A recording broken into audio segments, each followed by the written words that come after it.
My name's Jeremy Fleming. This is my wife Tabitha Fleming. We live in Sydney here with 3 kids. We own a company called Stage Kings, and we build stages and structures for events like music festivals and concerts and things like that.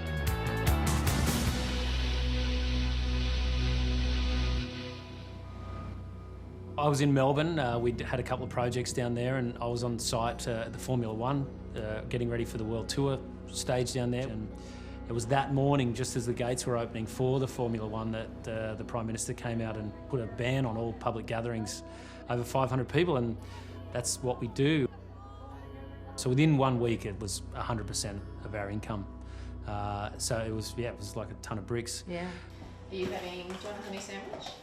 It was really quite devastating to think that we could lose everything that we'd worked hard for, and not just the business, and that we'd affected so many people that we had to lose our staff and we could lose our home. We had the idea to make work from home furniture.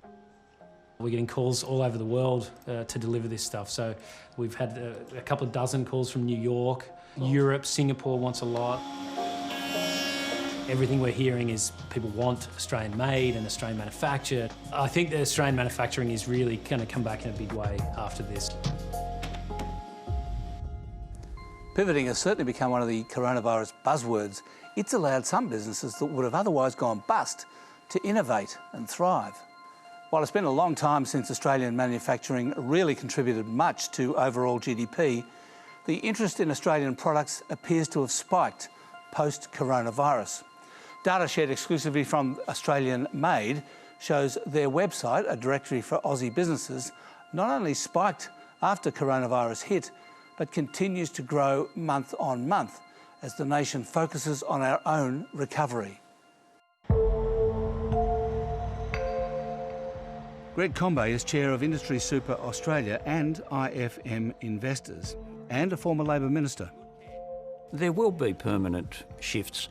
One of the obvious issues is the extent to which Australia has security in the supply of goods and services. Do we have the supply of surgical masks that we need? Do we have the ventilators that we need? Do we have surgical gloves available? There's none manufactured in Australia. What's the security of our supply chains? Economist Ross Garnaut believes supply concerns aside, being plugged into global markets is still our strongest option. We kept open our mining industry, our agricultural industries. They're industries that depend on globalisation, depend on global markets, and they've kept going. But in any recession, there's a tendency to pull back from globalisation. If we do that, we'll be poorer.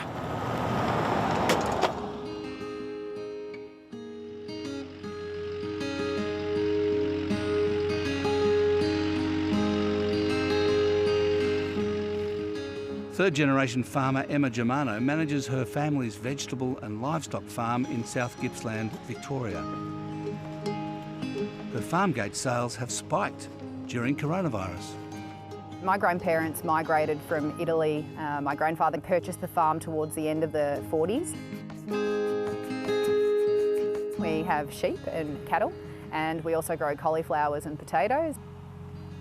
I get the opportunity to speak to many different farmers who grow many different things. The overwhelming sentiment from the farmers at the moment is one of confidence. We're feeling like rock stars at the moment. People all of a sudden started to care about where their food comes from. Agriculture as a sector has a really important role to play in growing the Australian economy, particularly on the back of coronavirus. We are food secure, and there could be nothing more important. Everybody is aware of the fact that changes happen rapidly and that we don't quite know what to expect or what's going to come next, but there is a sense of confidence and security in the fact that we are a resilient industry and we're a resilient bunch. We've seen drought and bushfire, and coronavirus is another storm to weather.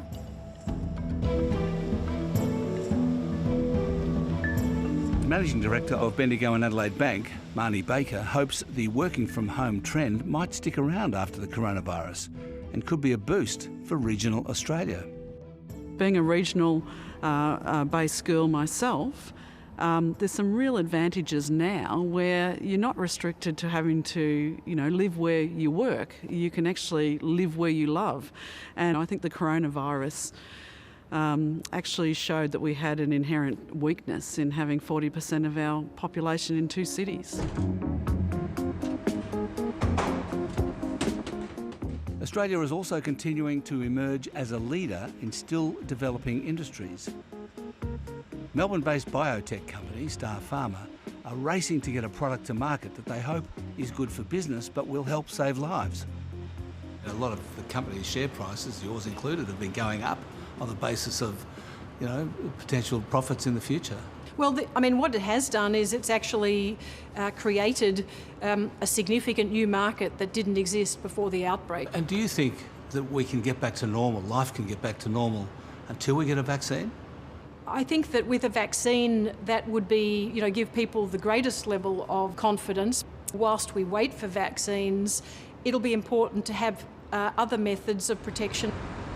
We have an antiviral that we know has been active against a range of viruses like HIV and human papillomavirus and Zika virus historically.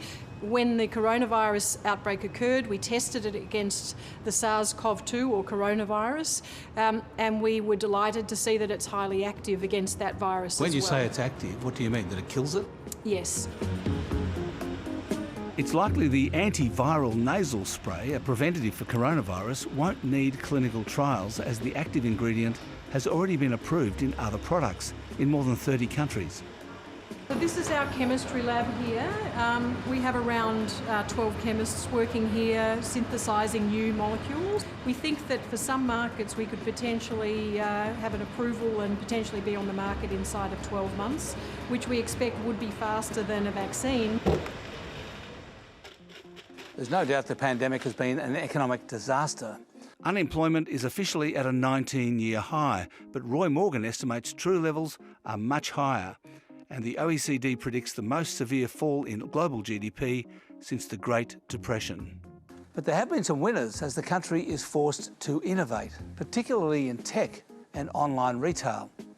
The question now is, what will recovery look like and how long will it take? Growth is expected to take at least a couple of years to get back to what it was. Employment typically takes much longer. After the 1991 recession, it took 7 years for unemployment to get back below 8%.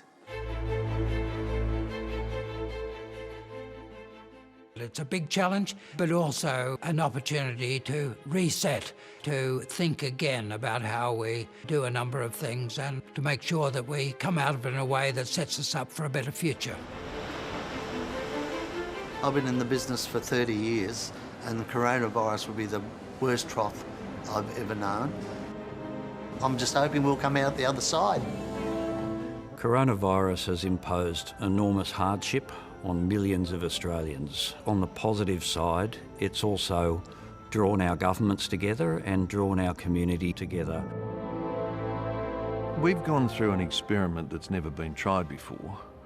The experiment is, can a government close its own economy?